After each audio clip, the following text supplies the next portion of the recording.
Bonjour. Alors j'avais l'intention de vous parler de ce premier roman parce que pour mourir il faut être vivant. Océane, qui est l'héroïne, est à la veille de ses 40 ans.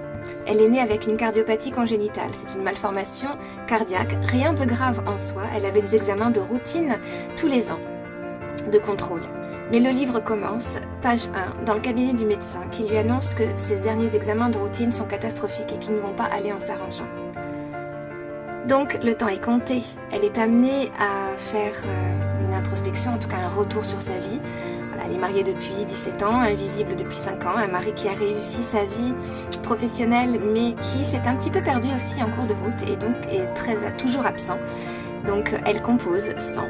Des enfants adolescents qui sont adolescents et font leur vie et un travail dans une très grosse entreprise où elle fait beaucoup de choses mais personne ne voit rien puisqu'elle est juste un numéro parmi tant d'autres. Donc la question qu'elle soulève c'est « je ne peux pas mourir, suis-je seulement vivante ?» Ou bien encore « comment les autres peuvent-ils nous voir quand on ne se voit plus soi-même ?» Voilà, donc c'est le début de l'histoire.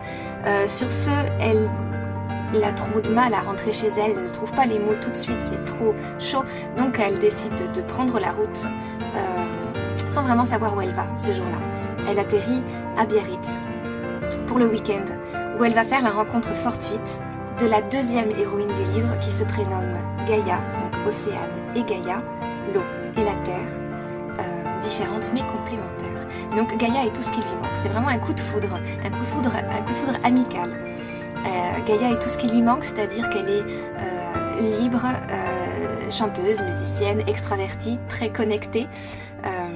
Elle va lui offrir l'hospitalité le temps d'un week-end et elles vont vraiment échanger leur vie, se livrer intégralement et partir sur un projet dingue et incroyable de voyage. Voilà.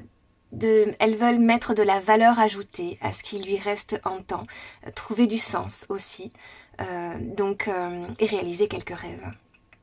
Voilà, donc c'est très réaliste. Toute la première partie du livre, c'est la construction de ce voyage à visée voyage humanitaire. Elles vont partir de Toulouse jusqu'au Népal, à bord d'un mythique véhicule Volkswagen, Miss Rainbow. Voilà. Que dire de plus? Elles écrivent des chansons qui vont s'adresser aux enfants. Il y a vraiment tout un concept autour de ces deux femmes extraordinaires, très attachantes. C'est avant tout une histoire de renaissance, c'est avant tout une histoire positive. Qui vous invite à prendre la place, votre place, toute votre place. Voilà. Ouais, pour ce premier livre.